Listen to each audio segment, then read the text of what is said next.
Are we on the air? You're now in the mix with The Corner Radio, hosted by Kill, banging nothing but classic hip-hop, soul, and R&B.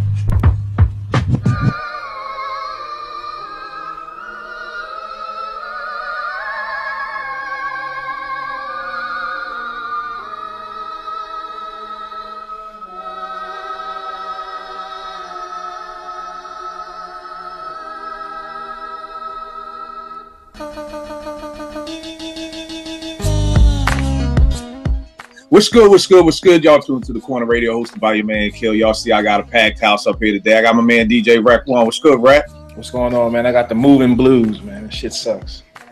Hey, man, you moving to a city that's getting blown out by another city. Hey, let's not talk about that. I'm watching it right now. Please, please. Yeah, please.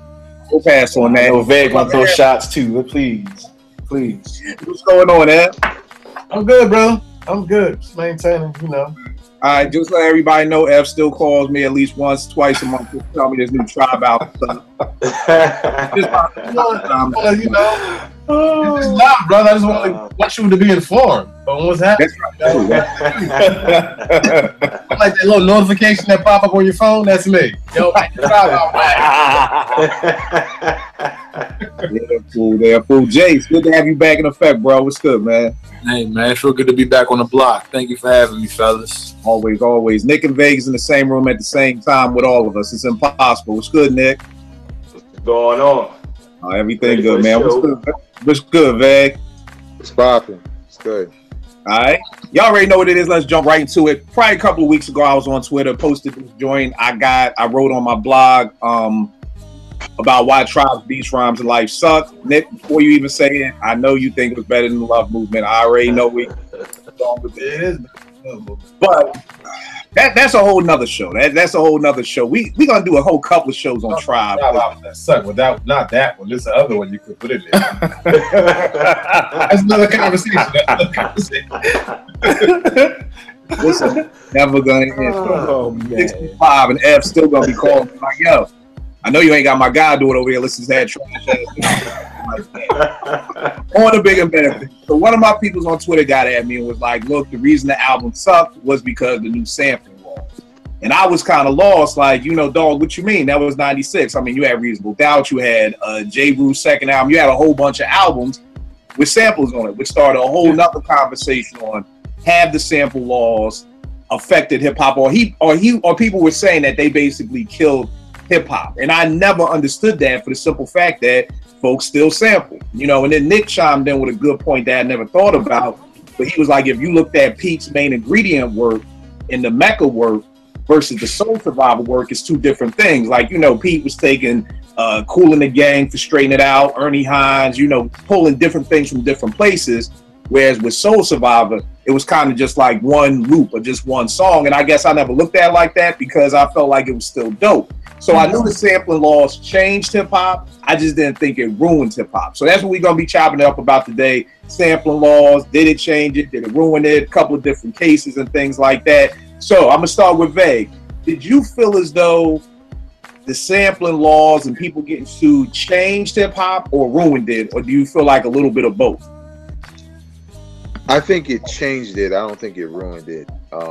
Mainly because, like, at the time, like, I remember I read some of the articles, and I remember the whole situation with Biz and the album, what was it called? I Need a Haircut. I Need a Haircut. Yeah.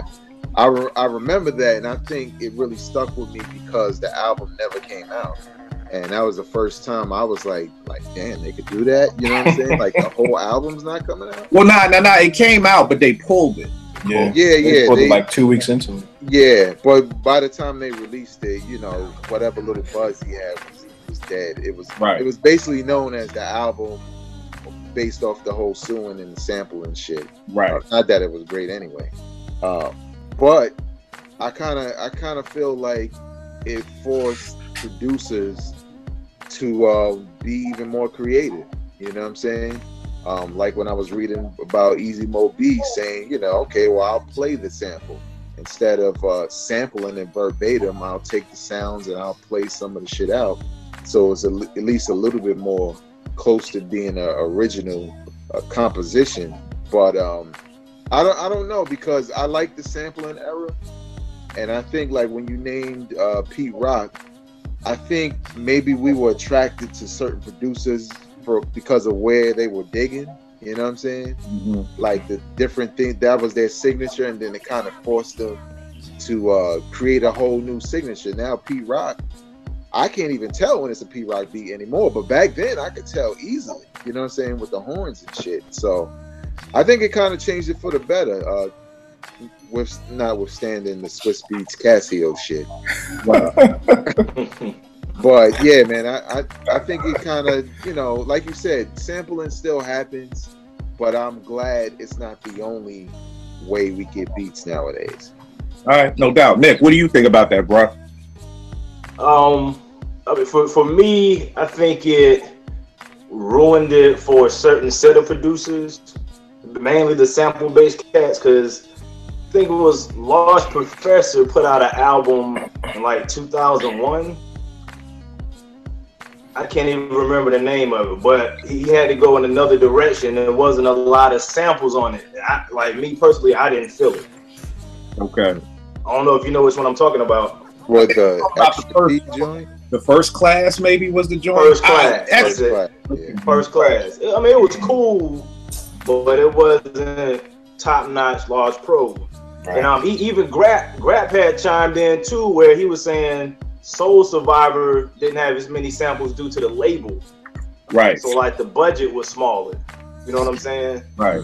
But then you got cats hitting you up for publishing now, like, are you sampling just a piece of my vocal? I want 30%. Like, nobody want to do that no more. They don't want to use samples. Nobody want to pay for that when you're not going to get no bread back. So I feel like in a way, it kind of hurt hip hop to a certain extent. All right, no doubt, no doubt. What you think, Jace? I think it's a combination of the two. I think it challenged some producers to work a little bit harder to make things go under the radar. But then it introduces a different era of music that some of us like, some of us don't like. But it also opened the way for certain producers, certain artists in bands that actually are good instrument players to make loops for other people to go, and they give you royalty. They give you lean team with the royalties and with the sample points.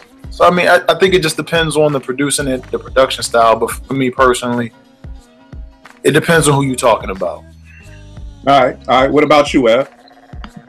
I think it's also a combination of. I think it changed. I mean, to say ruin is so absolute, but I think it's a combination of the two.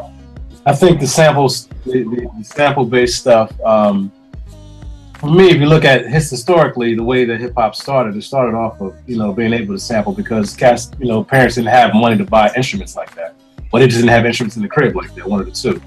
So the sound itself started from that essence. I think by putting up the sample thing, I get real serious. I think there's some race connotation involved with it. I think that it was probably a little bit of a ploy to kind of stop a movement of music. But I think that we may have closed the door on a whole sound that we could have right now, on top of a whole set of producers who probably were sample based at one point in time that just wasn't. They weren't like the machine was their instrument. Their instrument wasn't a guitar or a piano or something else. That machine was their instrument. And by taking the sample thing away, kind of stripped them of that instrument. And don't get me wrong, I think that cats should get paid. As far as when they're sampled, I think the artists need to get paid. But I think there was some stuff that could be reasonable. And I also think another door that actually closed was the door that, for most of us here, samples is what got us into the actual original artists. So that brought me into people like Ahmad Jamal and a bunch of others because somebody sampled their music. So I became not just a fan of that producer, but I became a fan of that actual musician, whoever that was. So I think a huge door closed that probably wasn't for the better. And but us being who we are, we're always going to reinvent ourselves. And I think what we're seeing now is the reinvention of not being able to do certain things. So we had to flip it another way. All right, no doubt. What about you, Rhett? Man, I agree with pretty much everybody, man. I think it's a combination of a few things. It definitely made you step your game up, because if you were just a sample-based producer and you sampled the wrong artist, chances are you weren't getting that placement just based off of that. I mean, you look at De La could never make a 3 Feet High and Rising again just based off of legality. And when you look at the album that they placed, and it was trash. And I don't think it had anything to do with that. I think they may have just been out of touch with what they were trying to do. But I think had they had that opportunity to even touch samples, I think we'd have got a whole different type of album. I agree with Jace too, man. It's some music that is out there now because of the sample laws. Some of it is good, some of it is not. But I think if you're for the culture, I think you're gonna find a way to reinvent yourself and make it what it needs to be. It doesn't have to be. You can walk the line, so to speak. Is what I'm really trying to say. You can find a fine line and walk the line. What were you gonna say, Nick? About the De La joint, like De La, they can't even put those albums up for streaming due to the sample laws. Yeah, you got a whole generation that can't even hear the De La joints. Yeah, if we don't pass it back to the young kids, they'll never hear it. It'll get to a point to where some of this stuff's going to be obsolete because they just won't have the chance to hear it, because you can't make money off of it. I think one of the things that it did was it killed the way that you as the producer can make money, because I think somebody said it earlier. I think it was Nick. 30% of your publishing, that's being nice, man. You look at Peter Guns and Lord Tariq. They got sued for everything. They made no money off of that. And we all, I bet you if we was in the club right now and that joint came on, everybody like, oh, it was one of the biggest songs of that year. They made no money off of that because they failed to even attempt to try and clear the sample. Well, what happened with that was they had put it out independently, right? Outside, and it blew up. Clear the sample, and it blew up. But at the end of the day, and we'll kind of get into this, kind of looking at on the musician side of things. Mm-hmm. It's not, because I guess it's almost like if I'm a musician and you come to me sampling, then maybe we could work something out. But if you don't even at all, then I am gonna come for your pockets, because I feel like you tried to play me. Like you ain't even, how the game is. Right. Just bypassed me.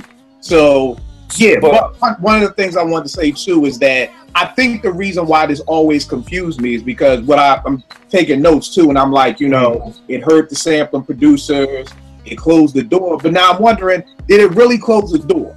Because Gilbert Sullivan's case with Biz Mark was 1992. Half of the albums that everybody up here that we love came out post 92, and they all had samples. So Midnight Marauders, Smith & Wesson, Black Moon, Return of the Boom Bap. I can name a million of the albums that we love. So this is why I'm always wondering, how did it close the door? Because Primo was Come Clean. I mean, Hard to Earn, The Owners. What was the joint everybody? Moment of Truth is not samples. So how did it close the door? I think De La got sued by the Turtles. That was 89, 90. You know what I mean? Because that was all 3 Feet High. Biz got sued in 92. But everything that comes forward, we're still sampling. So that's where I'm like, how did it close the door? Because Easy Mo B, I feel you on the Flavor in My Ear and maybe the Lex Coops and Beamers, but I mean, come on. The first time I heard Isaac Hayes' Walk On By sample, this Biggie's Warning. Yeah. It's Mo B. So it's not like niggas just stop sampling. So, I think a little bit, Kill. I ain't mean to cut you, bro. No. I mean, I'm asking because like I said, to me, I don't get how we're all like it closed the door and nobody's doing it. Kendrick just dropped the album and the next day it's like, here's all the samples. Drake dropped the album next day. Here's all the samples. I think a lot of it had to do with compensation. Yeah. The original artist hitting you in the pockets extra heavy because they're expecting a payday. And if they find out who you're doing the production for, they come in even extra hard for your pockets. Exactly. Yep. So you have a lot of people, instead of making samples, doing interpolations of certain cuts, and you can't recreate the sound. No, you can't. So you got live musicians coming in trying to recreate a feel from the 70s. Equipment technology is changing. I mean, it's a whole lot. It has a whole lot to do with it. So while the laws may not have changed since then, people coming for your head, your pockets because they're trying to capitalize has changed. People are a lot greedier now than before. Yeah, I have to piggyback off of that. I think that's absolutely true, and you got to look at what the labels are willing to pay for now, and what these cats are asking for clearance nowadays. Right. You know, now that they know what can be made, and they didn't get hit to it in the late '80s. They didn't get hit to it until like in the '90s. Like, oh, I can get how much for this? Yep.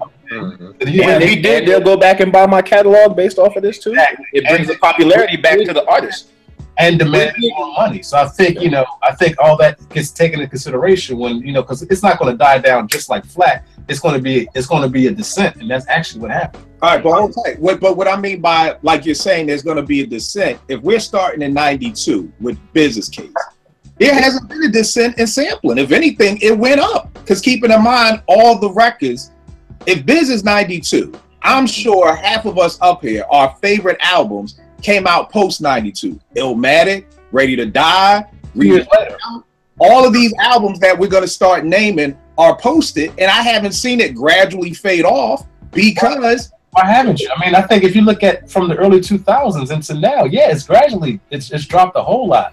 For the simple fact that cats don't have the budget. One, you got the labels that have been falling, so you're not getting no budget like that like you were before. They're not doing $1 million budget like that to put an album out.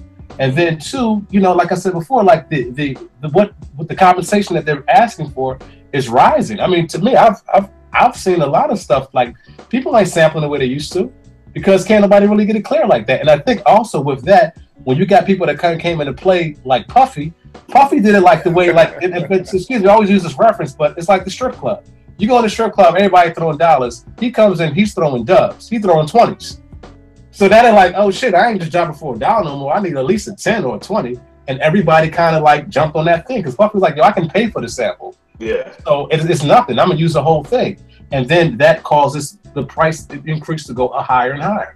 All right, Nick, I'm going to come to you because I know you got your hand up. I just want to get this out. I think the thing is, too, that I guess the reason why I'm on the opposite side of the fence, like I don't get it, is because all the hip-hop that I listen to is all sample-based. So even the stuff that's coming out now, like to me, the only thing that I felt ever killed sampling in hip-hop was the whole Swiss Beat era, where everybody was going hard. But then once came out the Blueprint, once the Blueprint came out, it literally like the sampling doors was wide open again. Everybody was doing sped up soul. Everything you heard post Blueprint, was right back to sampling. Why didn't De La sample in their last album? Why did they spend that money to have musicians come in and play and then sample them?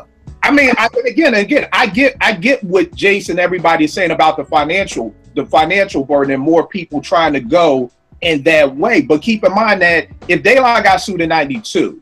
De La got sued, around '92. De La had De La Soul Was Dead. They had Balloon Mind State. They had all those Bionics. The Grind Date. It's not like they stopped sampling after they got sued.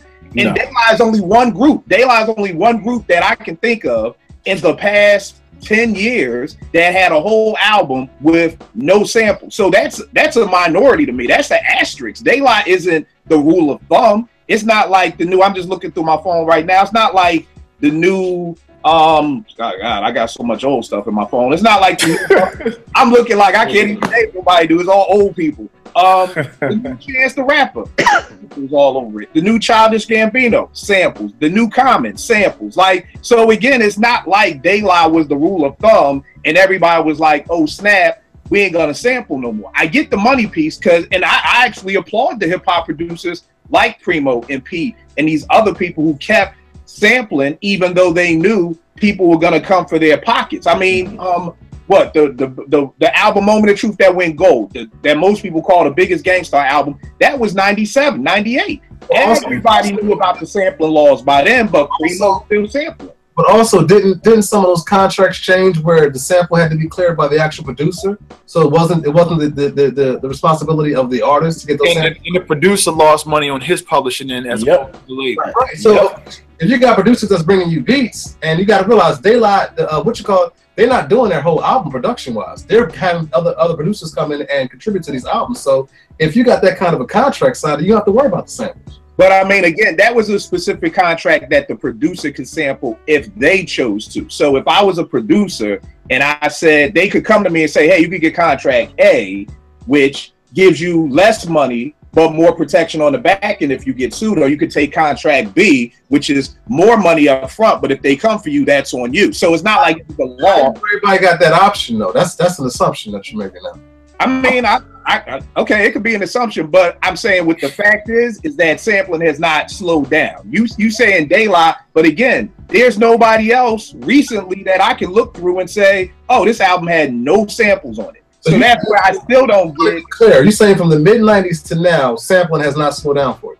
I don't think so, because I'm looking through my phone and I'm looking at albums, and please give me some. So go ahead, Nick. Because I know Nick has something to say. Go ahead, Nick. I'm going to Nick, and I'm gonna go to Vegas. Go to Nick in Vegas. Nick, what you got? Or samples being used as much. That's my thing, because like I said, Pete Rock will use 8 samples on one song. And nobody's doing that now.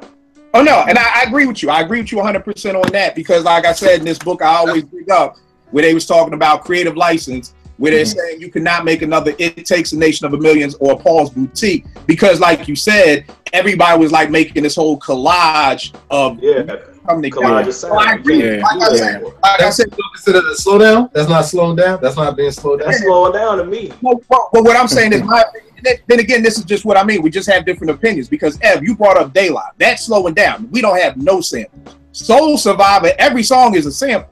So just in my opinion, the way, and that's cool. We have different definitions. I'm talking about the last Daylight. I'm talking about from last year, 2016.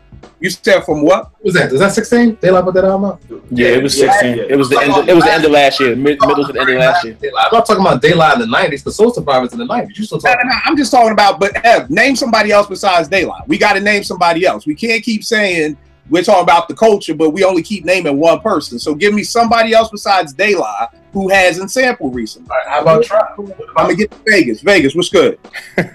I think, well, 2 things. I think when you say slow down, it has, but it doesn't have this drastic, definition to it that slow down sounds like. It's because there was a time where everybody sampled. Everything was a sample. Hip hop beats were just samples. That slowed down with this, with people getting sued, but it didn't stop. It actually kind of expanded the playing field, like you said. There are people today who are still sampling, and probably they sample all the time, and then there are people who stay completely away from it, or as much as they can. And that could be different kinds of contracts. That could be, we're going to pay, Kansas City Slick, who had a blues record, for his whole catalog, just in case we fucking sample it. This is your rate, or whatever the fuck. You know what I'm saying? Because it's one thing when you sample from popular artists or from labels that, like some major label that got lawyers. It's another thing if it's some dude who nobody knows. He had that one hit, and maybe he owns the rights to that one hit, and he just doing mom and pop deals with the sampling of it. So it's different reasons why one group of artists may have all samples, and another one may be like, fuck that, I don't want to pay anyone. Because I can see Daylight saying, we raised all this money, I'm trying to pocket some of the shit. Fuck the sampling and paying. Let's try to make something. It's possible to make something dope without sampling, which we on that point right there, we're back on Daylight. I know you have your ear to the street more than anybody I know. Out the people you're listening to, who isn't sampling? I don't think there's not one person I listen to. Isn't, and slow down is not, and slow down is not the same thing. You can't equate those. Yeah, you're talking about slow down, but you're looking for stop. Yeah. It's not a stop thing, because I'm pretty sure there's plenty of, like, even to Pimp a Butterfly, there's a lot of live instrumentation on it and stuff like that. But I feel like it's a mix now. It's, you're going to get certain records where you like, okay, this shit got to be bands, and you look at the credit and you see, musicians in there. And then there's certain shit that come on, you like, yo, this is a sample. All right. So I think it's both. It didn't stop, but it did slow down because people started taking other avenues to create. All right, so dig it. I like researching numbers and shit. So I'm on Who Sampled, and for 1995, you had over 5,000 songs that were sampled. In 2016, you had over 3,000. That's still a slowdown. Yeah, I mean, and cool. Again, it's just different definitions for the same word. For me, slow down meant it stopped. You know what I mean? I'm not saying it stop. Don't let it stop. Because, well, I mean, because at the end of the day, for me, slow down means there are less groups that sample.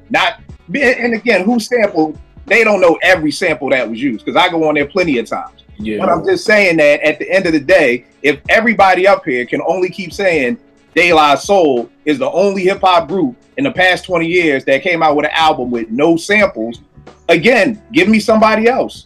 Well, but how many samples was on Kendrick album? I don't recall that many on the last album. Maybe a couple of songs. Yeah, it's not a lot of samples on that record. On Damn, I just saw it join on YouTube with damn near every song on there. Same thing with Drake. Same thing with Drake. I'm not saying that. I'm not looking at you an album with absolutely no samples at all. I mean, we could pull Outkast out. Yeah. How many times they sample? A rack of times. Because here's the funny thing.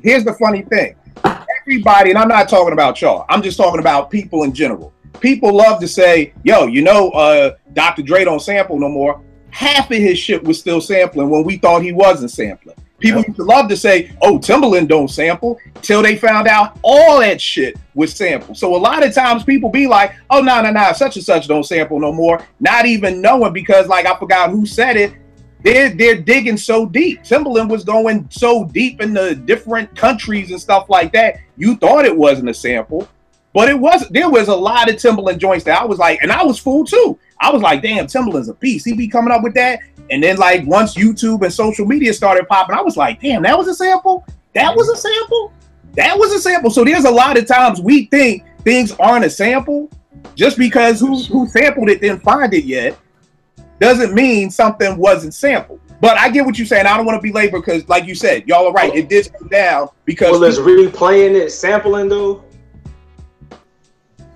Well, see, that's the other thing. And here's this is the reason. That's what Dre does. This is the reason why I wanted to have Bezo on here, because he had a story, and again, it's not gonna. I wanted it firsthand. It's gonna be secondhand, so it may not be everything correct. But around the time, I guess it was 96, 97. Bezo and my man Shy, my man Roots, who all went to Morgan with us, they had a song. If y'all remember Young Z from Jersey, he got signed to Perspective Records. Yeah, Young Z from up north. Yeah, from Newark. Yeah. Rod Digger's baby father, whatever. Yeah. Outsiders. Right, Outsiders. Bezo had got a joint on his album called Stay Gold. And Shy did the beat. It was Shy, Bezo, and Roots. They was a production crew. Nobody knows. Y'all could Google. It's up on YouTube. Stay Gold, Young Z. And what happened was, at the time, it was featuring Lauryn Hill. Now, we're talking 96 Lauryn Hill. We're talking just got off of, The Score, Killing Me Softly. She's the biggest star in the world. She's singing the hook on it. So, everybody's excited for them. Like, yo, y'all about to blow. This about to be it. They sampled Stevie Wonder's song, Stay Gold. Stevie heard the song, didn't like all the cursing and drug references in it, and said, I don't want to clear the sample.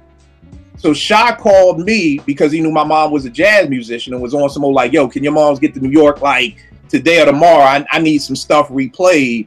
And I'm like, nah, I mean, my mom is a mother, dog. Like, she can't just get off to NY like on a whim or whatever like that. And then after that, then label politics came in because then Sony was like, oh, well, Lauryn Hill is too big for this Young Z record. Yeah, Young Z was on the score, but that was prior to where Lauryn is. Then they pulled Lauryn off the album. Then Perspective ended up closing their doors. And it just took a moment of like, wow, one of us is about to really do it. To it just, went away. And again, YouTube the song Stay Gold, Young Z. It's a dope song. Lauryn is on it. My man Shy did the beat. It's crazy. And I wanted him on here to kind of talk about that because, Nick, like you said, I don't know the laws of if you replay it verbatim or if you add a note, because there's so much. I feel like there's so many like rumors. Like, it's like, oh, well, if you change a note, then it's cool. And I would lean on Eb on that because he's a composer. Eb, do you know, like, if you replay the sample, do you still have to clear it, or what do you know about that? The only thing that I remember from class on something like this was if you replay it, it's all if I remember correctly, don't quote me on this, I think it's all according to how strong your lawyers want to take it in court. You know, if they can really wrestle with that whole thing. I think it's really dependent upon that, because I don't know how many notes that you can follow in suit until it's considered like robbery. But if you look at it, I mean, shit, that's how I mean, don't get me started, man. Everything from Muddy Waters and all these other cats, Rolling Stones to Zeppelin, even though I'm a Zeppelin head, that shit was taken straight up from other musicians. Snatchies, no give backs. And then you come up a little bit later, even Love Supreme. Love Supreme is actually from another song. You know, that actual chord structure was from another song. So I don't know, when it gets into that, man, you know, it's funny how, you know, it don't get to a point where it's legal until you start talking about hip hop. And it's like, oh, it's sampled, you know, it's copyright infringement. So I mean, I think from what I remember in class, it was more about like how strong the lawyer was willing to go with, you know, in court, because, you know, can you pay to be in court that long disputing that, and how many notes really doesn't make before it's a legal issue. Well, yo, Kill, good. in one of those articles you sent, Easy Mo B was talking about how he switched up after that because he got a note from the label saying, you know, y'all couldn't sample these artists, right? And when he made the beat for Busta Rhymes' Everything's Raw, he played all of that shit out, right? Even though it was basically taken from other parts of, I guess, other songs, or maybe one song, I'm not sure. But he never faced any litigation from it. Maybe because he played it out, or maybe tweaked it a little bit. So there could be a case-by-case basis where, like you said, you know what I'm saying, if your lawyers want to go hard and nitpick at everything that come out, you may have a problem. But in his case, it solved it for him, you know what I'm saying? Because actually, in that article, he kind of spoke to what y'all were talking about in the beginning, about the whole, he feeling like, yo, sampling is my foundation. What am I going to do now? This was after the Biz Mark shit. Right.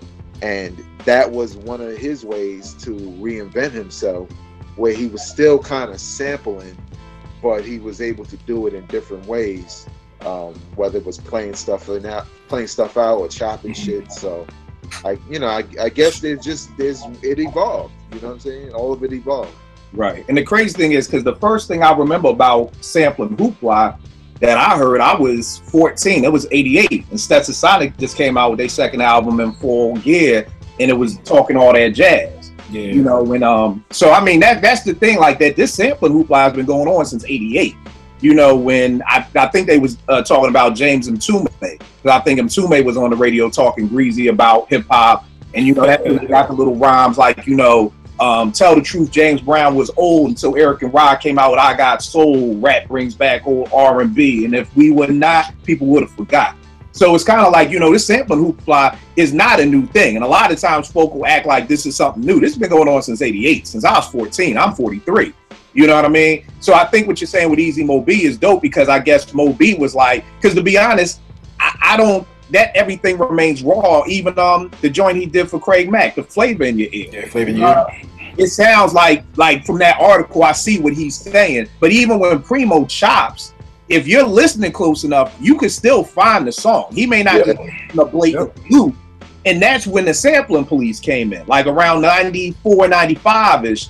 That's when I remember my man Roots telling me about the sample police, which was basically dudes like us who lawyers would hire to listen to stuff and basically snitch and be like, okay, like, yo, listen to this new Gangstar album, find out what it is. And then those lawyers would then contact those artists and say, hey, this group just used your song. Would you like to bring a lawsuit against them? You know, boom, boom, boom, like that, because now it was becoming big business. So I think Jason F said earlier, it's such a financial piece. And to me, it's almost like a testament to how much a lot of these producers loved hip hop so much that they were willing to let their pockets get hit in order to keep making dope music, because everybody could have went the Easy Mo B route. But the funny thing is everybody can't do what Mo B did.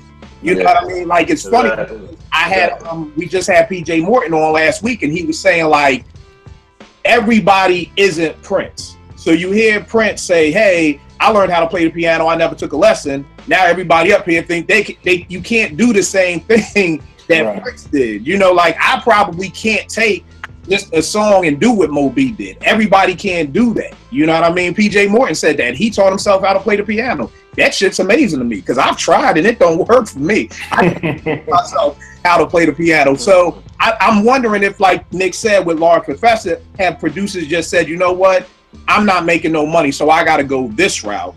Versus, because that first Classmate came out in 2000, the Owners came out maybe post 2000, and that's all samples. So maybe Premier was just like, or like Grab said, maybe it was the budgets. Like I have enough, or it's the crap game shoot. Like I'm willing to take a chance.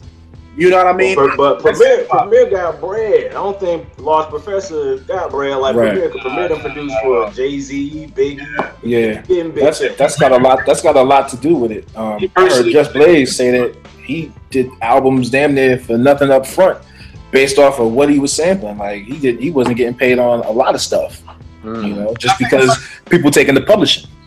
I think a certain level of this is hip hop too, man. Hip hop is like, yo, I'm gonna do it until they say I can't do it. You got rap writing to breaking the whole thing. Like I'm gonna do it until they tell me, until they catch me. Not when they say I can't do it, but until they catch me. And I think that's a good point. It goes back to kind of like what me and Theo was talking about. Young Guru was talking about how, like, yo, when you was doing it for the culture, it was like F said, you know, catch me if you can. You know, you had cats doing graph. First thing you had to do was rob a store. Yep. You know what I mean? And then you robbing a store, you can go to jail for that. Then we're gonna sneak into the train yards, we're gonna hop fences, we're gonna get chased by dogs, we're gonna do all of this shit.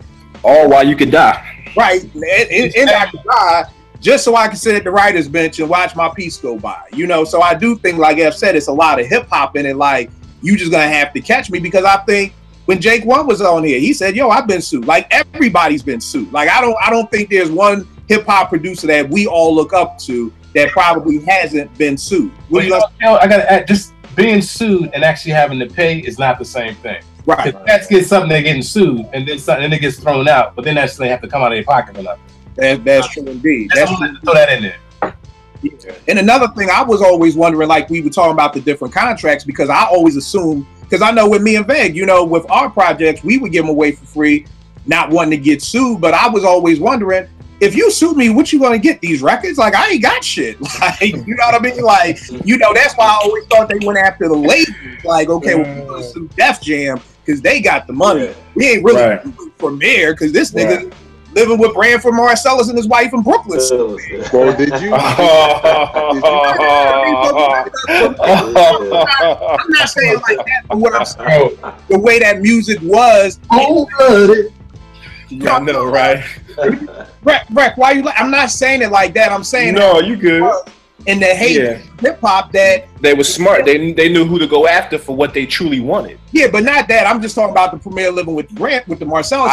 I didn't know that. Yeah, because at that time, during the Daily Operation album, they were living in Brooklyn with the Marcelluses. And like I said, when you think about how money changed, you've got to look at hip hop pre-Puffy and post-Puffy, because pre-Puffy, you had EPMD, you had PMD saying, still I've never seen a rapper living comfortably.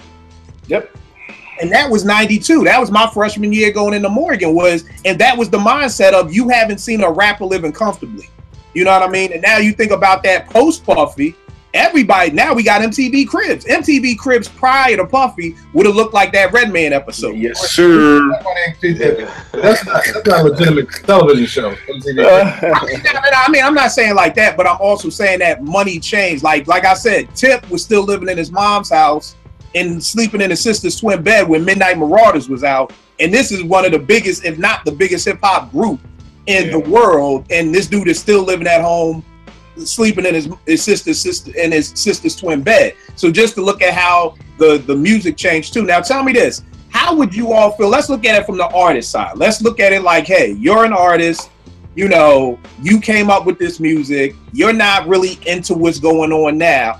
How would you feel about sampling? Like, would you be against it? Would you be trying to tap niggas' pockets? Or would you kind of be in the middle, like, okay, well, I'm willing to work with you, young blood, you know, and let's keep it 100, because I want, if you be like, nah, fuck that, I don't want nobody, like, keep it 100. Like, Vague, how would you feel if you were one of these artists being sampled? Would you be cool with it, against it, or somewhere in the middle? Like, let's work out something. I think I'd be cool with it because, you know, it would give my music some more life. Probably at a point where, you know, maybe it's died down and, you know, maybe nobody remembers the music. But I think they in some way they would have to capture the essence of it, because sometimes, you know, when shit is chopped, you know, like we can tell where it came from and like, oh, that's the element from this and that, but there's some people can't even read none of that shit. And this is an example, but not really from a musician standpoint, from a basic artist standpoint, where remember T.I. had that shit Bring 'Em Out? Yeah. And it had the sample of Jay-Z saying bring 'em out, bring 'em out. And I'm like, yeah, but that's a sample of Jay-Z quoting a fucking Biggie line. So somebody's gonna go back and say, oh, I like that Jay-Z shit you sample. And I'm like, no, that's Big's fucking line. You know what I'm saying? Right. So I think that, to me, I wouldn't want that lineage to be lost somehow. You know what I'm saying? It would have to be a little bit more than just, you know, a credit that nobody would probably see nowadays. It would have to be it had to be used in a way where I feel like it captures at least the essence musically. It doesn't have to capture it content wise, but musically, where people can be like, damn, I love that sample, what is that? And then we'll go back and, you know, hear my shit and hopefully, you know, love it just the same. All right, bet. Nick, what about you? What side of the fence would you be on? And keep it 100, man. Yeah, no, like me, I would be reasonable with it, because I think the more reasonable you are, the more people will want to sample your music because they know you ain't hitting them over the head. So that's where I was standing. I wouldn't be one of them cats like, give me all of that. Give me 90% of that. Right. I would try to be reasonable. The more reasonable you are, the more people will want to sample it. And then, you know, the more new ears get turned on to your music. Kind of revitalize interest in your music. All right, no doubt. What about you, Jace? I think I'd be sensible monetarily. I'd be more interested in the artists themselves, man. I'd like from producer standpoint, you work with somebody, you want to vibe with them, right? If you gonna let my legacy live on, let me vibe with you real quick, feel where you at.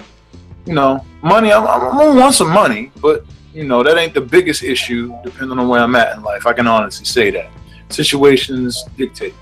But let me vibe with you real quick. All right. What about you, Ev?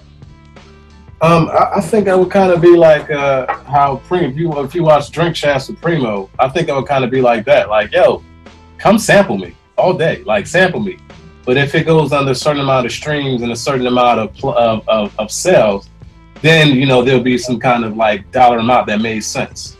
Now, hold tight, because I don't know what Primo said. What Primo said when it came to the Biggie joint, when Biggie came to get a I forget what track it was.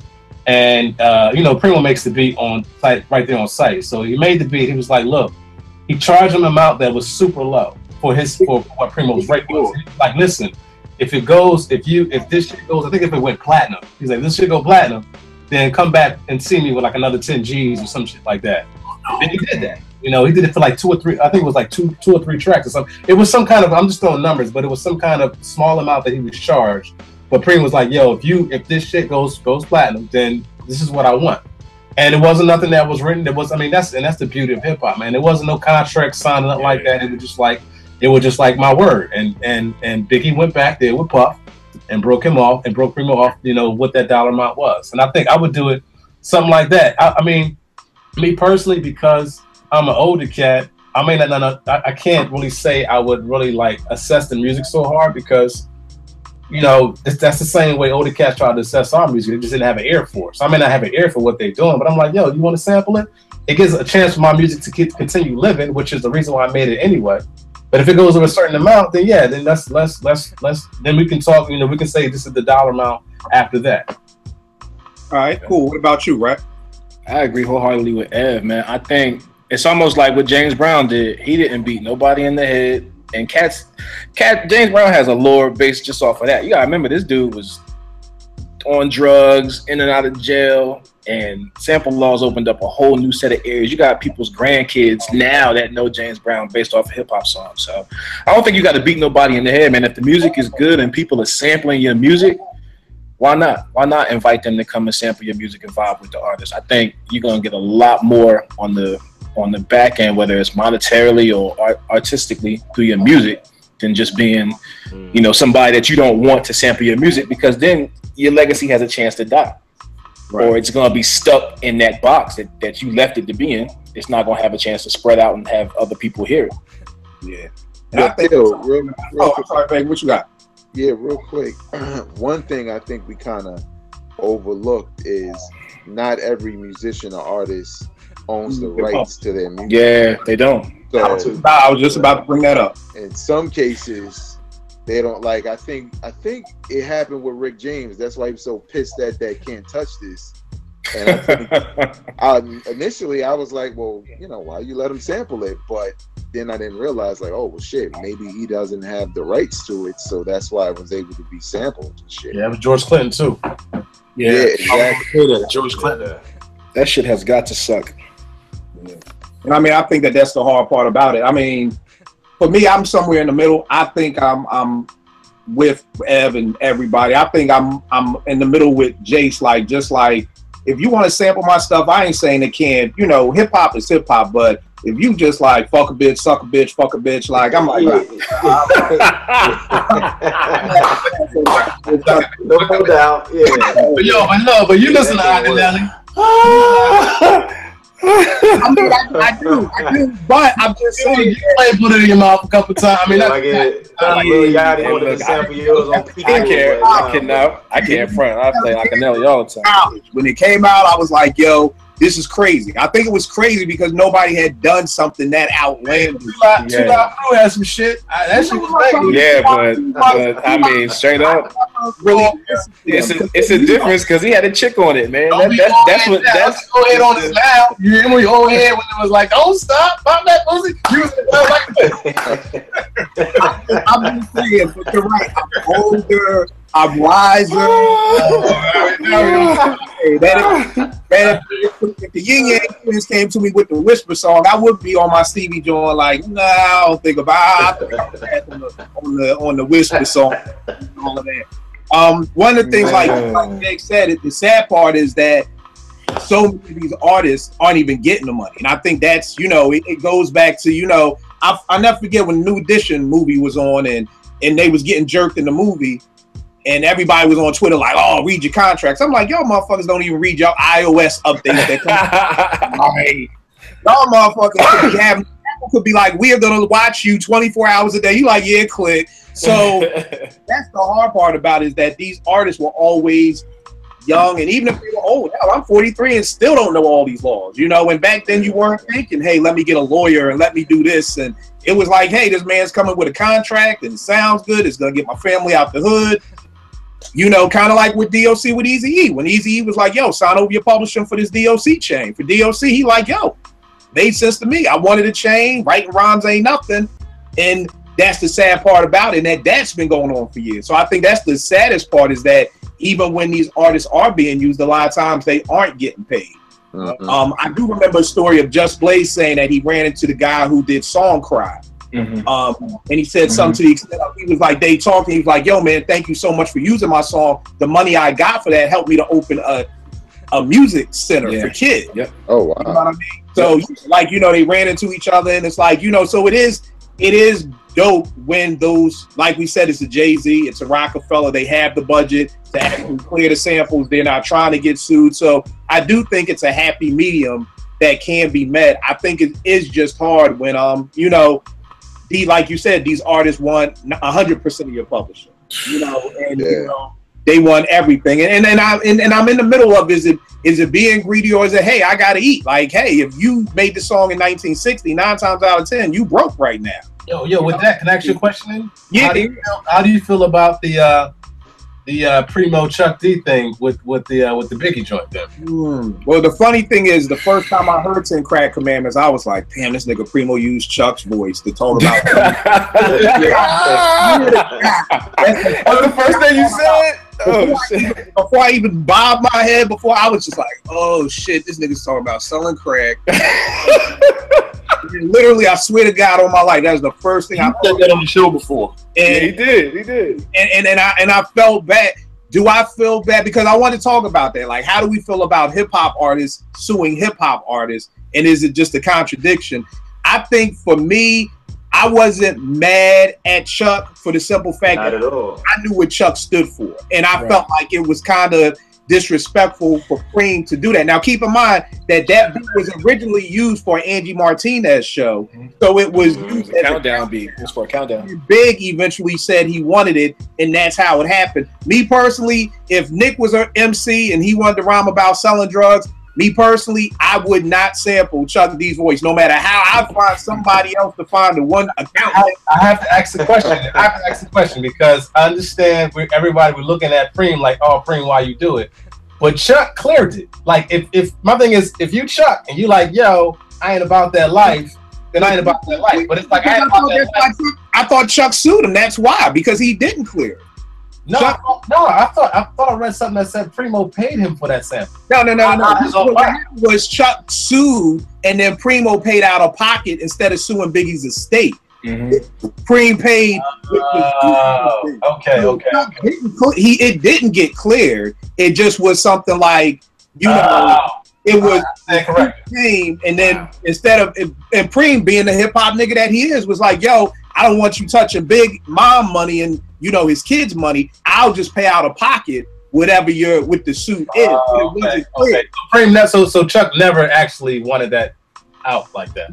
Nah, he never wanted that out like that. You know what I mean? But that goes into the next conversation of how do you feel about artists suing artists? We talked about the Lord. Well, we didn't talk about it. We kind of touched on. I don't mean to take up too much time, but wouldn't that be a cease and desist then? Wouldn't he have to stop altogether and not like put that out anymore? I don't know. Like, I wish we had an entertainment lawyer up here because I'm wondering, like, why did the Biz Mark album have to get taken off shelves? But yeah, this one just got it was basically some money was exchanged and it was all good. Yeah, you know. But how do you guys feel about that? Because I know at one time a point Preem was like, yo, man, all these hooks I'm scratching, I guess technically I could be sued by an artist for them, but it's like, come on, y'all, that's hip hop. You know what I mean? That's what we do. We use each other's words or something like that. So how do you feel about, like, and if people don't know, Mac Miller had a song out that sampled the Lord Finesse song, and I don't, maybe y'all, and again, I sent out the study guide and I ain't reading my damn self. I read it. I got it right here. Did he sample the Lord Finesse song? No, he didn't sample it. He just basically took the record, he just put that bitch on play and rapped. Rapped over the instrumental. He rapped over the instrumental. Okay, so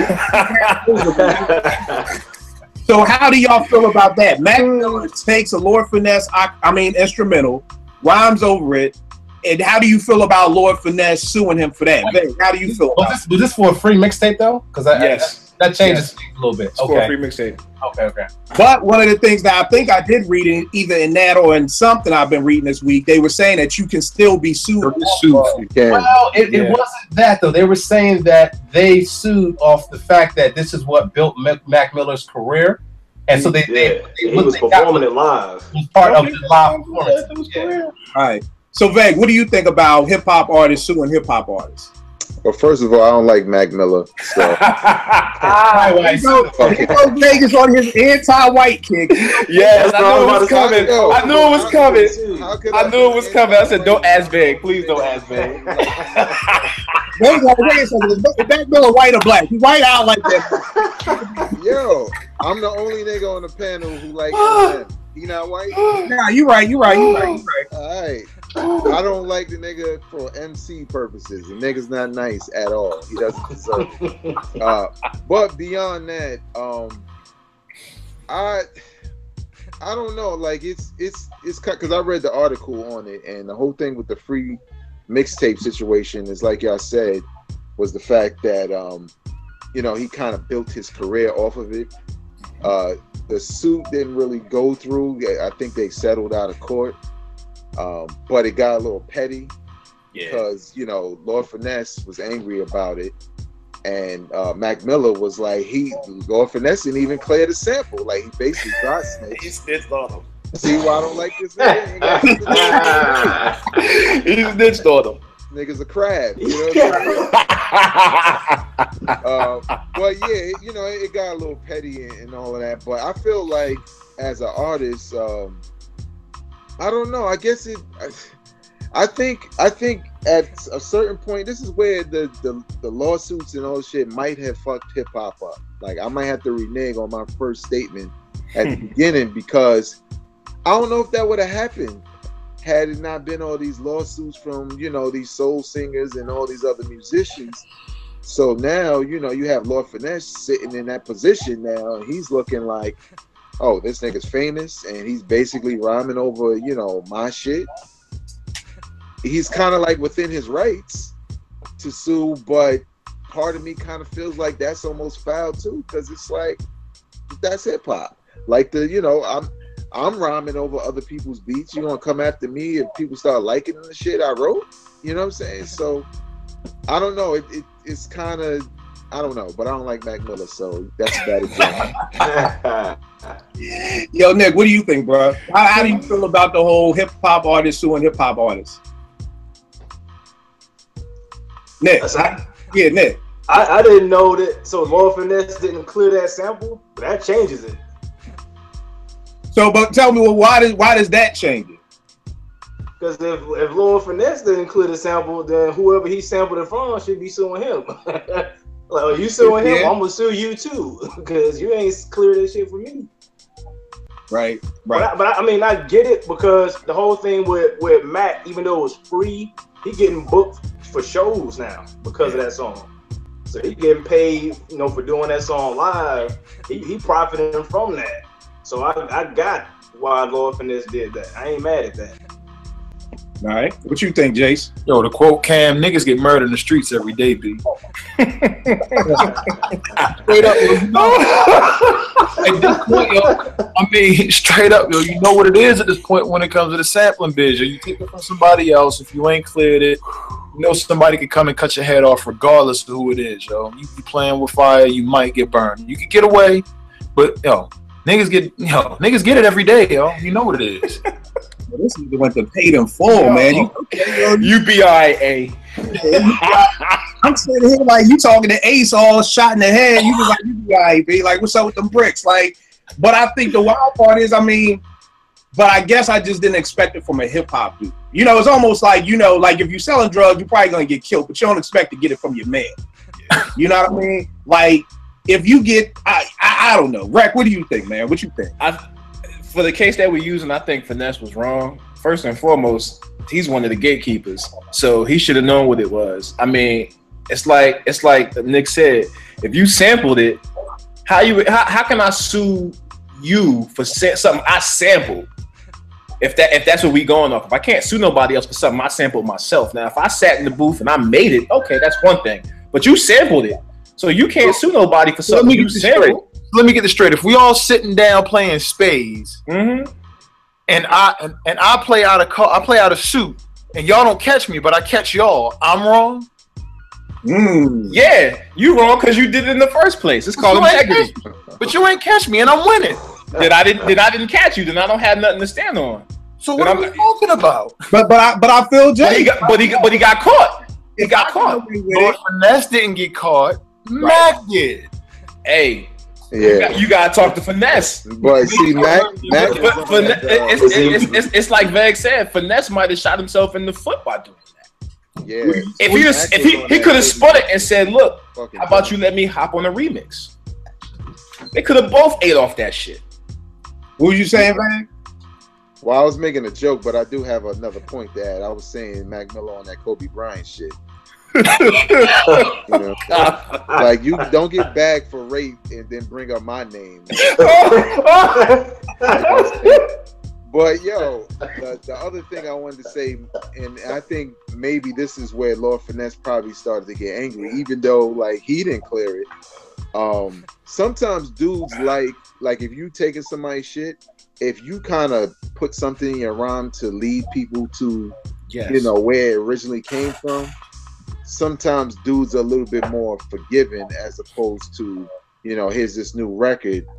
None of your fans are going to know where it came from because it's just a beat and there's no way for them to know that's Lord Finesse's song.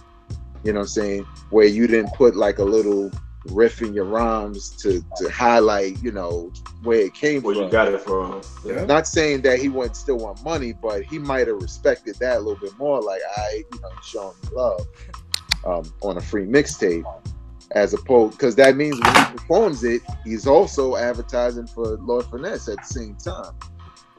But he probably looked at it like, you know, who is this dude just rhyming over my beat, you know, getting shows and shit. Exactly. So Lord Finesse like, who this punk ass white boy? That's what that was. You know that what? race had something to do with it. If Mac Miller was black, he wouldn't have went at him like this. And I'm wondering if it's a situation where it's like, yo, Finesse is now, or the hip hop pioneers that we looked up to, they're now, and I'm in nobody's pockets, I'm just throwing something out there. It may be that they're not financially where they want to be at. You see somebody winning, and it's an opportunity for you, the same way the soul artists, you know, may not be winning, and they may be at a lower point. You know what I mean? And it's like, yo, I see somebody winning off my joint, so, you know, I got to sue you. I just think with the Mac Miller thing, I'm thinking as Mac Miller, I'm like Vague said, I'm not thinking if I'm rhyming over your beat, I got to clear it, because that's not hip hop. You know what I mean? Like, that's what the people outside of hip hop do to us. And I think that was maybe the first time that hip hop did it to itself. You know, that it was like, okay, what's up, Ev? So you saying that I'm trying to grasp, I'm trying to wrap my head around that. You saying that because it's hip hop, it was cool for Mac Miller just to take his beat and rhyme on top of it? No, I'm not saying that it's hip hop. I'm saying that I don't think people, I think anytime that a producer or an MC grabs a record and uses something old, somewhere along the line you're thinking sampling clearance. Whether it's, are we going to clear it? How much it's going to cost? Whatever. But if you're just rhyming, if you as Ev, as Mental DMC, just decide, yo, I'm going to rhyme over Rakim's Let the Rhythm Hit Him and put it on a mixtape, I don't know if in your mind you're thinking, oh shit, let me get in touch with the God so I can see if I could use this. Yeah. Yeah. Never in life have I ever thought about, yo, let me reach out. Right. Yo, I did have a question, and y'all might know better than me since most of y'all are producers. But what about like Ice Cube's Jacking for Beats? Was that shit like cleared, or was that like a homeboy? Yo, man, he said it. Even if they down in the title, Jacking for Beats. I mean, I knew that was the title, but Ice Cube was a gangster, so. You know, I mean, I don't think it was anything clear, just because, again, it was like hip hop. And keep it in mind, in those days of hip hop, and it's the days that I miss, because you'd open a line of notes and you'd be thanking everybody. Everybody. Cool. You know, I miss, I was listening to Kane the other day, and it was just like, yo, he's shouting out people in his rhymes, like peace to LL and peace to PMD. Like, everybody was just cool. So I think it's like Ev said, like, yo, even if you were my crew, I'd jack you too. Like, it was just all fun and games. But I think now we're at a point where, and it's funny, if y'all haven't seen it, check out my interview with PJ Morton. If y'all don't know about dude, he's a dope R&B dude on the come up. I was asking him why there seems to be so much unity amongst the youngest soul dudes. BJ the Chicago Kid is on his album, and BJ will be on Anderson .Paak's album, and you know, they all run together. I was like, why do you think it's more unity with y'all than it is in hip hop right now? And he was saying, because with the young soul dudes, it's like we trying to keep the music real. You know what I mean? The way that it was in the 90s. Like, it was like, you know, the EPMDs and all the people we name was trying to keep it not like what the Vanilla Ices are doing. And what these young soul dudes is doing is trying to do that, not trying to do what the Bryson Tillers and the Party Next Doors and all them cats is doing. So when you're trying to do something that's against the grain, there's more unity versus now in hip hop, you know, as soon as somebody come out, you know, there's a diss record. You know, is Kendrick, to this day, I don't know. Is Kendrick dissing Big Sean? Is Kendrick I don't know who nobody's dissing no more. Because I miss the days of this where you just had Cool Mo D and there's a goddamn red Kango under the tire. Like, like I'm letting you know without letting you know what I'm talking about. I know he's talking about. Yeah, you know exactly what you're talking about. Under the truck, it's under the tire of my truck. So there's no misconception about what's going on. You know, I don't know who's dissing who nowadays. Right. I don't know why there's not more unity, but I don't think, you know, there was any problem with sampling clearance with that. But that's what I think, like we just said, I don't think as anybody just saying, hey, I want to pay homage to Biggie, I'm going to rhyme over the Warning, that you need to reach out to Puff to clear that. You know, it's just I'm doing that, and it should be cool. Whatever. The one thing then how come mixtapes, the criteria, the makeup of mixtapes has changed so much? How come people don't do it as much anymore then? How come people have a whole budget for a mixtape versus taking somebody else's joint like we used to back in the day? You don't got to do or Kid Capri anymore. Yeah, I don't know. I've always. I'm gonna tell you why. Why? Y'all forgot. Drama got locked up about 10 years ago for that shit. I didn't forget. I'm glad you mentioned that. I brought it up for a reason. That is why. That shit changed the whole landscape of mixtapes. But he beat that case though. He beat it, but it's the same thing we sit here and talk about. Biz was back in the day, but shit, you see a gradual shift in mixtapes and how. I think it's a shift in that. I mean, during that time, Drum was killing shit. Yeah, but I mean that's not the same as like just giving your shit away for free. But I think, for me personally, I think from the MC stamp side of stuff, I never was one to rhyme over anybody's instrumental.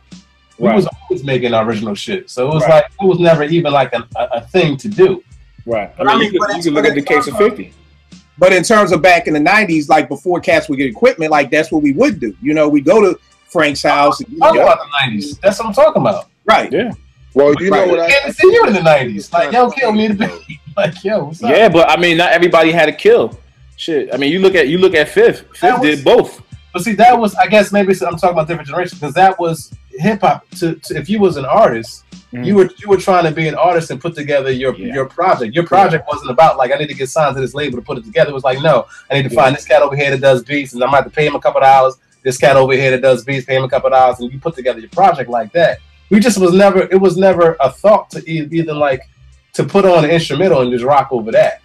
But I think you got mixtapes, they go so far back because you got your Kid Capri mixtapes. You know what I mean? So mixtapes go back, you know, all the way back to Flash having mixtapes. And I think it just always evolved because, you know, mixtapes and what I call my mixtape era, the 92 to 96 era, with your S&S and your Kick. I mean, S&S, Ron G, G-Bo Pro. But even on choice, was Cats rhyming over instrumentals? Well, really, it was more just doo-wop in the Bounce Squad. The Bounce Squad. It was that house. Had they thing. Right.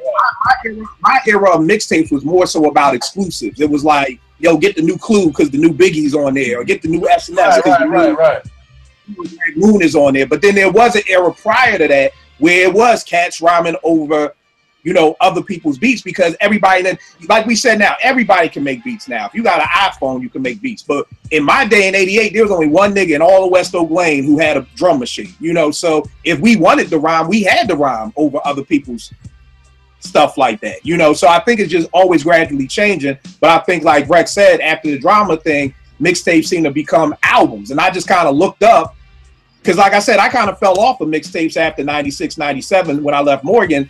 And then I just looked up and it's like, wow, now mixtapes are like full-fledged albums. But Veg, you was about to say something? Yeah, I think the difference with the rhyming over stuff is with the Mac Miller situation, he made a song out of it. You know what I'm saying? Yeah, versus a freestyle. Versus a freestyle, that's what I'm accustomed to. You know, back in the 90s or whatever, when we was rhyming over other people's beats, it was ciphers, you know, freestyle. Right. But this is Mac Miller making a whole nother record using Lord Finesse's beat. And I think that was Lord Finesse's beef. Like, yo, that's a song and I'm the producer, so I need to get paid. You know what I'm saying? But I think that's the difference with the, you know, the whole rhyming shit. So.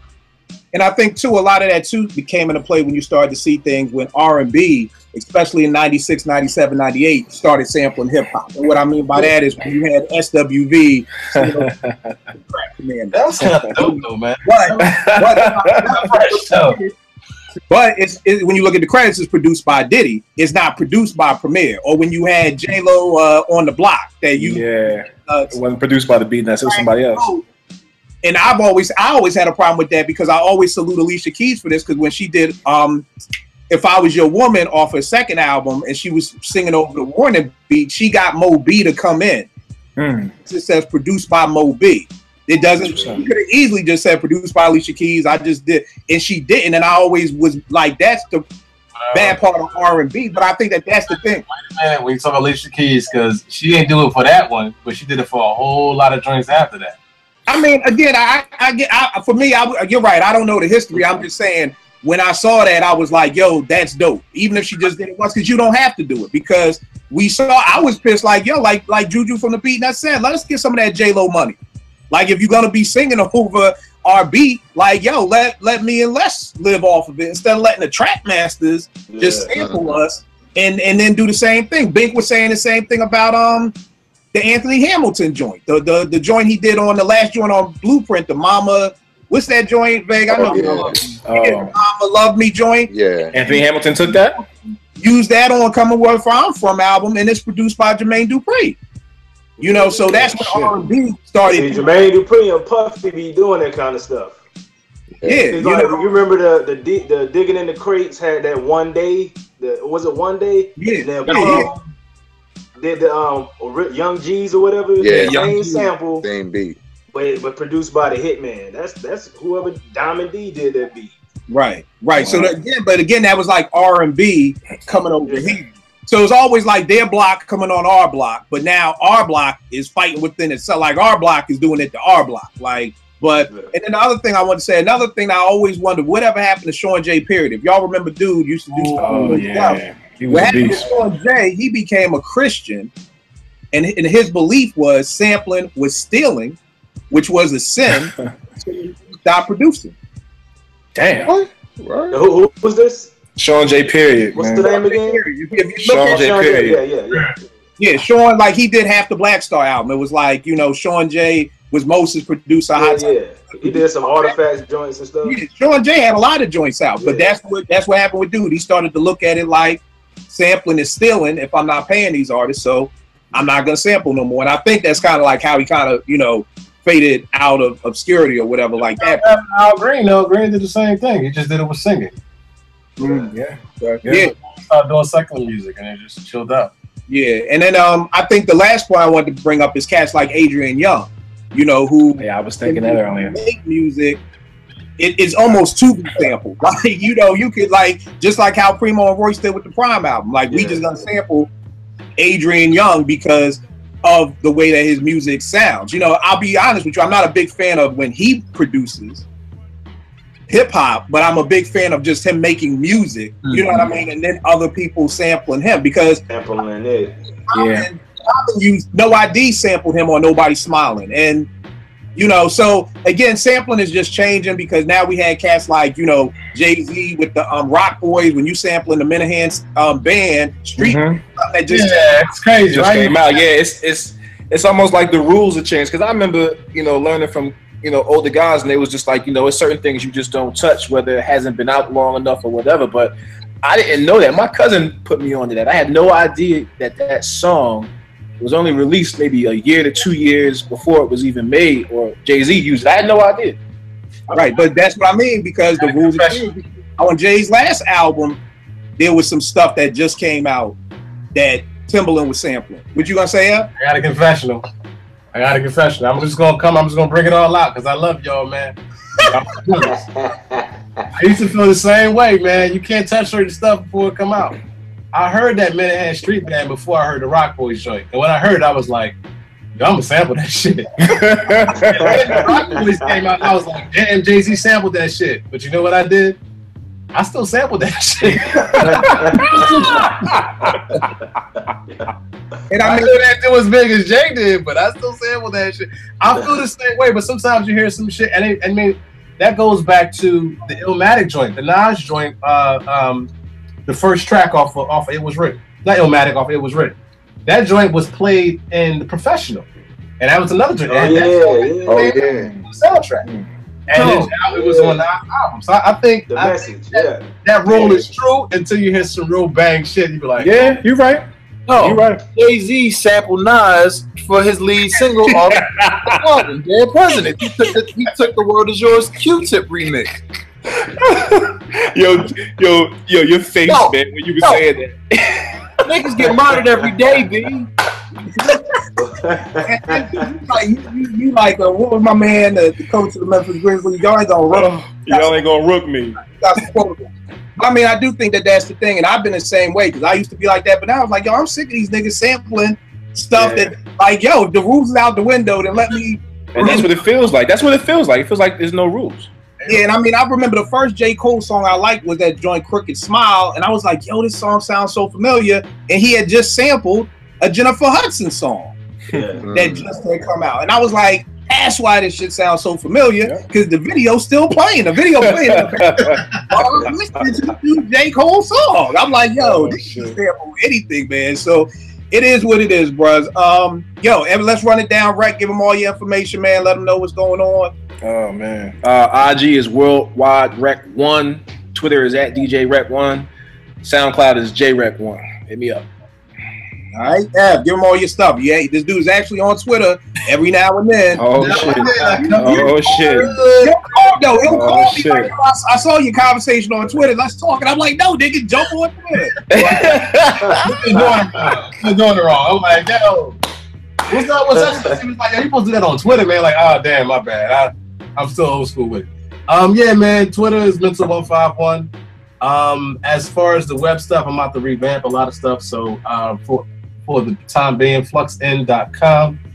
But that's it for right now. Let them know where they can hear the joint where you sample the Menahan Street Band. Oh man, this is the funny story, man. So I'm moving to right outside of LA, and this cat at my job, his brother is one of the co-founders of Menahan Street Band.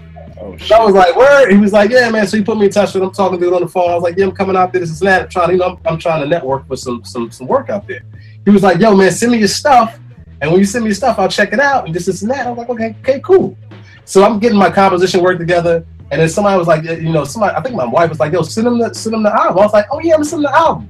And I pulled the shit out. And the first track is his joint. Now, I didn't get this cleared. I didn't contact nobody. And I'm like, damn. Can I send this? And I called Kill and I was like, yo, Kill, should I send this shit? He was like, yeah, if you want to be sued, if you don't want to, I wouldn't send it. So you never know who you're going to run into, man. But as far as that's Ngazi Flux. It's on Bandcamp. The name of the album is called The Ugly. It's a couple years old now. All right, Jay, what's all your stuff, bro? J Tyler 0801 on IG, and on Twitter it's at JERIKTYLER. All right, Nick, what's good? Twitter, only one way to win, WYNN 79. All right, and Veg, what's all your stuff, bro? Hold up, y'all know Houston based in Choke, right? Come on, man, chill, yo. I just looked at the score like, yo, they got their ass whooped, man. The fact that you got blown out at home. It's like somebody threatened that nigga with a set of clippers or some shit if they win the fucking game. Yo, I reached out to Little B like, yo, did you curse this nigga? What'd he say? What'd he say? Yeah, somebody paid him off because he was making some dumb plays. Yeah. But man, what's all your stuff, B? You can follow me on social media at Vegas World INC, and check out my podcast, Hip Hop Now Podcast, available on iTunes, Google Play, everywhere. All right, and y'all already know what it is with me. Kill889 on Twitter. We'll make beats for food. Real quick, this is an old magazine. It's called Big Daddy. It's from the UK. If y'all ever been in here, I collect old records and magazines just like I do records. And the funny thing was, and I don't want to get into it now because it'll be too long, but in this article, Biz is basically saying that he produced EPMD's first album because he gave Eric all the samples to use. Now, I know a lot of old heads, and keep in mind, I'm 43, but keep in mind, cats like Diamond and them niggas is like 50. You know what I mean? They got 7 years on me, and they call me old, So, we'll do another joint just because I think a lot of times people, the older generation, feel that way. Like, yo, if I gave you the record, yeah, I'm the producer on it. Like, whereas co-producer at least. It seems like there's like this 20-year gag order in hip hop. Like, all of a sudden, everybody in the Juice Crew was like, Molly ain't do shit. Like, I brought ain't nobody say. It's like on the 20th anniversary of the Symphony, everybody got on Twitter was like, yo, I brought him records. MC Shan was even like, yo, Molly ain't do it. I brought him records. So we'll get into that another day. But no, you know what? Real quick, just off the top of your heads, what do you think?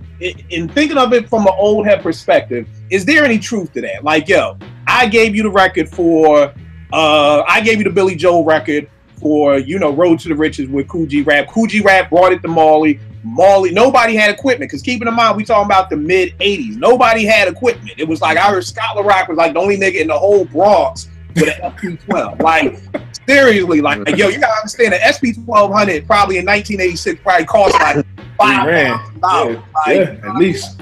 So, what do you think about that? Real quick, Rec, I brought you the record. You put it together. Production most. What are you the producer? The co-production? Co-production. I'll give you that. Nick said it best, man. I can at least give you co-production, because if you bringing me the record, you bringing me the record for a reason. Okay. Because either you can't do it, or you know that it's gonna sound right for somebody else. Exactly. So co-production is feasible. You can do that. Co-production. Ed, what about you? I mean, bringing a record and bringing a sample to me is two different things. If you bring me a record, you ain't really doing nothing. Well, let's say this. Let's say I'm bringing you, not like I just brought over my aunt's whole crate of records and you dig through them. No, like I'm like, yo, I want to use this song, this part, but you the only person in the Bronx for the SP12. Hook it up. Co-production without question. Co-production. All right, Jace, what you got? Yo, I gave you the gun and I ain't tell you to pull the fucking trigger, yo. Niggas get murdered every day, yo. I pose this question. I pose this question. If I put your name on it and it comes out trash, do you want to be associated production wise with it? You don't know how to control the machine. You don't know how to control the SP. I can see possibly giving you co-production, but yo, niggas get murdered every day. Yo, we gotta make sure Jace don't watch no movie before the show next time, man. Shit. I ain't going to Texas, man. I don't know what's going on down there, man. I'm chilling. Hey, that's where I'm going to next, man. Hold up, man. Chill. All right, what you think? What you think, Vague? Yeah, I think it should be co-production. I've actually done that before, because I probably would have been a producer because I was a DJ. I just wound up started rhyming, but I've done it, like, for example, that superhero joint that I did with Ak and me and Ak. I love Human Tornado by Rudy Ray Moore, just for how whack the movie is. But the intro was playing, and I was already working on music, and I heard the sample. You know what I'm saying? And I was like, "Yo, that would be a dope beat." But Ak was the one with who can make it happen. You know what I'm saying? So I felt like the idea, the essence, I had the beat in me, but I wasn't the one with the technical skills to execute it, whereas he was, and he could hear it also. And there's things that he did that, you know, I didn't hear. So I kind of felt like, you know, that is co-production, but I'm just not the type of dude to be like, yo, put my name on that shit also. You know what I'm saying? I feel like that's a valid point, because I'm doing that with Vic right now. Like, he's a digger, but he doesn't know how to work the MPC like that. That's what he has. He got an MP. He don't know how to. He's just not a producer, but he has an ear for it. And I think there's room and space for cats that have an ear, but then not necessarily know the instrument. So I think that works, makes sense. And I mean, for me, I'm with everybody. I think it's co-production. Now, here's the iffy part, because Diamond did that on his first album. So if you read the credits to Diamond's first album, Best Kept Secret. Nah. What's the name of his first album? Stunts, Blunts, and Hip Hop. Yeah. Stunts, Blunts, and Hip Hop. I'm getting old. If you look at the credits, it will say co-produced by certain people, and that means they brought the record. But Diamond did not give you any money. You weren't getting no co-production money. You got.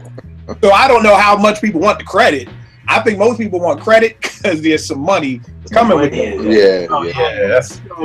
Diamond, you got credit. Your name is on the album, but you ain't get no paper. You ain't get no paper. You know, I don't want to go back down the line because everybody said co-production, but ain't nobody say money. So, I mean, to me, that is money. I say that because I think as you get credit, you get money. Yeah. Okay. All right. So Diamond, y'all ain't Diamond co-production. Cool. Bye. So y'all already know it will be Kill 889. We'll make beats for food, man. I'll check y'all next week. Good looking, y'all. Peace.